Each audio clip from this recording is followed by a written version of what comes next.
Di awal film diperlihatkan seekor kelinci bernama Judy. Dia berpamitan dengan orang tua dan saudaranya karena akan pergi ke Zootopia dan pergi menaiki sebuah kereta. Saat kereta berangkat, ayah dan ibu Judy melihat bayi mereka yang bernama Molly berada di atas kereta itu. Dengan cepat, ayah dan juga ibunya mengejarnya dengan menaiki mobil. Honey. Oh, these sweaty paws. I should have been doing my head count. Hallie, Abby, Annie, Don't Andy, forget Andy, Aggie. Ashley, Archibald. Selagi mengejar, ayahnya mencoba menelpon Judy untuk memberitahukan kalau adiknya ikut terbawa di kereta tersebut. Hun, face scan. Oh, nice smile. Thanks, hon. Oh.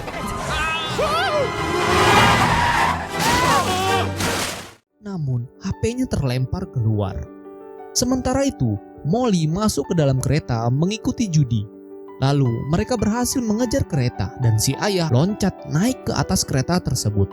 Dari atap kereta, ayahnya berteriak memanggil Judy. Namun Judy tidak mendengarkan karena dia sedang memakai headset. Coming through.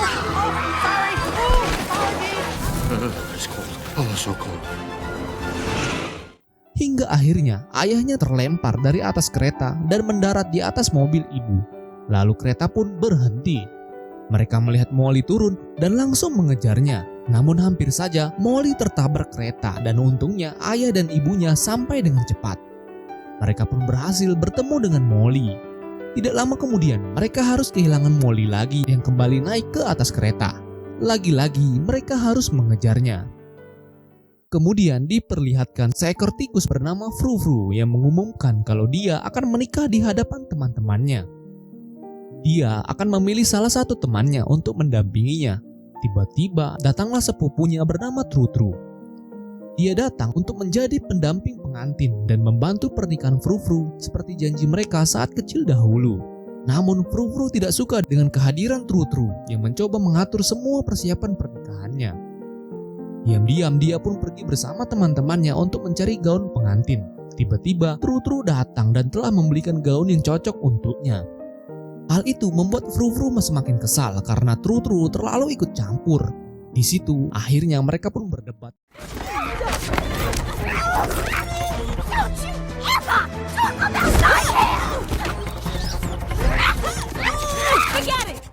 Hingga Fru Fru pergi bersama teman-temannya dan berbelanja untuk meredakan emosinya. Saat di perjalanan pulang, ada donat besar yang hampir menabraknya. Fru Fru hampir terlindas donat, sementara teman-temannya pergi menyelamatkan diri mereka masing-masing. Untung saja Judy sigap menangkap donat tersebut. Disinilah Fru Fru sadar dan bisa melihat segalanya dengan jelas. Fru Fru pun menemui Tru Tru dan meminta maaf kepadanya. Dia sadar kalau Tru Tru bersikap seperti ini karena dia peduli dengan pernikahannya. Akhirnya mereka pun berbaikan, lalu Tru Tru memberikan sebuah gaun yang sama persis dengan yang dipakai saat ibunya menikah. Di situ, Fru Fru sangat senang karena itulah yang dia inginkan. That was beautiful. Singkat cerita, hari pernikahan pun tiba. Fru Fru sangat senang Tru Tru menjadi pendampingnya dan saat lempar bunga, Tru Tru yang mendapatkan buket bunga tersebut.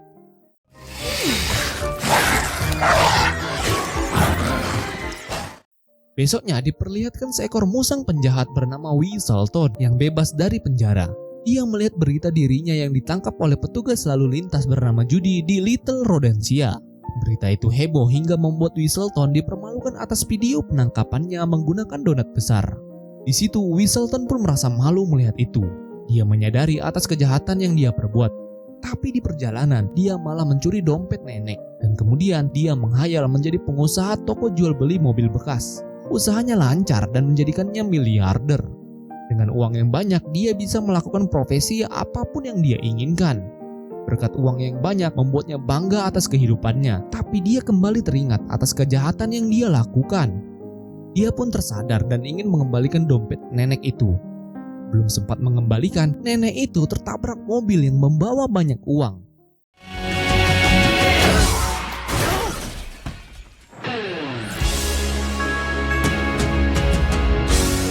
Small time to big time. I'm okay. Melihat itu, Wilston pun kembali berubah pikiran dan mencuri kantong uang itu. kembali ke pernikahan Frou-Frou yang dihadiri banyak tamu undangan dan dijaga ketat oleh para beruang. Kemudian ayah Frou-Frou memberikan sambutan pada tamu. Dia juga menceritakan kisah perjuangannya dahulu. Dia dan neneknya tikus pertama yang merantau ke dunia baru, yaitu sebuah kota besar untuk membangun komunitas para tikus, yaitu kota Zootopia. Neneknya memulai bisnis toko roti untuk bertahan hidup. Di sana, saat mengantar pesanan, dia kesusahan karena sebagai mamalia yang kecil, dia harus melewati jalanan yang dipenuhi hewan besar.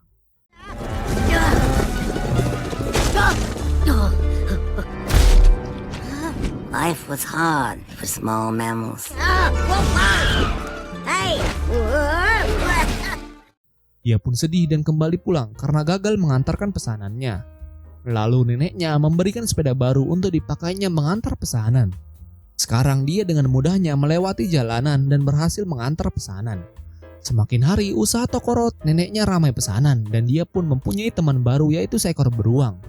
Pada suatu hari, preman badak menghancurkan toko roti neneknya dan mencuri uangnya.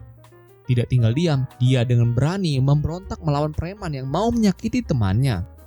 Dia menjebak preman hingga jatuh ke tempat pembuatan es batu hingga membeku.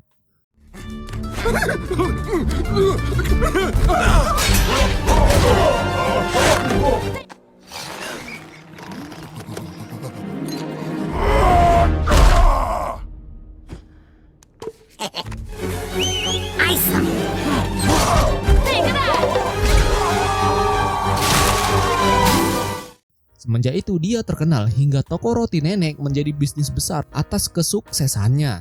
Dia bisa menciptakan lapangan pekerjaan untuk hewan lain dan dia menjadikan kota itu dengan nama Little Rodentia. Dengan awalan yang sederhana akan ada hal-hal besar terjadi. Di balik ceritanya, kalau keluarga bisa menjadikanmu kaya dan teman akan menjadi seperti keluarga. Itulah pesan yang ingin disampaikan oleh ayah Frou-Frou. Kemudian diperlihatkan sebuah audisi bakat menari. Juri audisi ini adalah penyanyi terkenal, yaitu Gazelle, dan dia mencari 2 penari latar untuknya. Lalu salah satu polisi bernama Clawhauser sebagai fans berat Gazelle. Dia ingin mengikuti audisi tersebut dan dengan cepat dia pergi ke tempat audisi untuk mendaftar. Datanglah ketua polisi bernama Bogo yang dihubungi oleh Clawhauser untuk meminta bantuan menjaga Gazelle selama audisi. Ternyata Bogo akan menjadi partnernya Clawhauser untuk audisi nanti. Kemudian Clawhauser mengganti kostum seperti peserta audisi di situ. Bogo ikut mengganti kostum yang dia kira sebagai penyamaran mereka. Terlihat banyak peserta audisi yang gagal dan setelah itu giliran Clawhauser naik ke atas panggung. Sebelum itu dia jujur kepada Bogo kalau dia berbohong dan sebenarnya mengajak Bogo untuk ikut menemaninya sebagai partner dance. Di sini Bogo kaget mendengar itu dan marah kepadanya. Kemudian Clawhauser naik duluan ke atas panggung. Namun di situ Bogo tidak mau tampil dan membuat Clawhauser kalah sebelum tampil.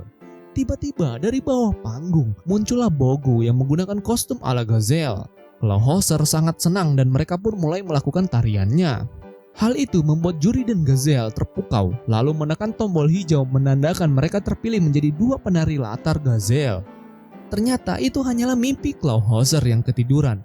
Lalu dia diminta ke ruangan ketua Bogo. Tak sengaja dia melihat Bogo menonton konser Gazelle dan ternyata Bogo juga fans dari Gazelle sama sepertinya. Di sebuah restoran, seorang pelayan bernama Sam yang meminta izin pulang cepat jam 6 karena dia mau menonton konser Gazelle. Dia sudah lama menabung untuk membeli tiket tersebut dan tidak mau melewatkannya. Sebelum pergi, Sam harus menyelesaikan semua pesanan di sana. Setelah selesai, datanglah pelanggan lagi, yaitu sepasang hewan kungkang. Sam pun melayani mereka, namun pergerakan mereka sangat lama karena kungkang adalah hewan yang bergerak lambat. Di sini Sam sabar menghadapi mereka yang memesan makanan dengan sangat lama. Ditambah gaya bicara mereka pun yang lama, padahal sebentar lagi konser Gazelle akan segera dimulai. Sam terus sabar menunggu pesanan mereka hingga pesanan pelanggan lain menumpuk. Hingga akhirnya mereka memesan makanan juga. Lalu di situ Sam juga menyiapkan minuman pembuka untuk mereka. Karena tidak sabar akan pergi, Sam membuka botol minuman mereka dan membuat tutup itu terbang mengenai pelanggan lainnya. Oh no! Got it! Oh no!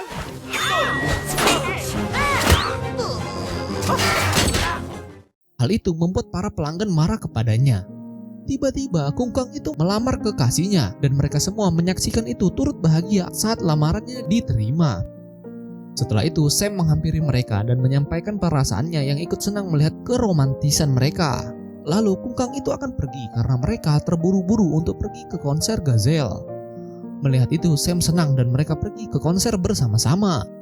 Karena takut terlambat, Kungkang mengendarai mobil dengan sangat cepat hingga polisi dan juga judi menghentikan mereka. Ternyata Kungkang mengenali polisi itu dan mereka pun pergi. Film pun selesai.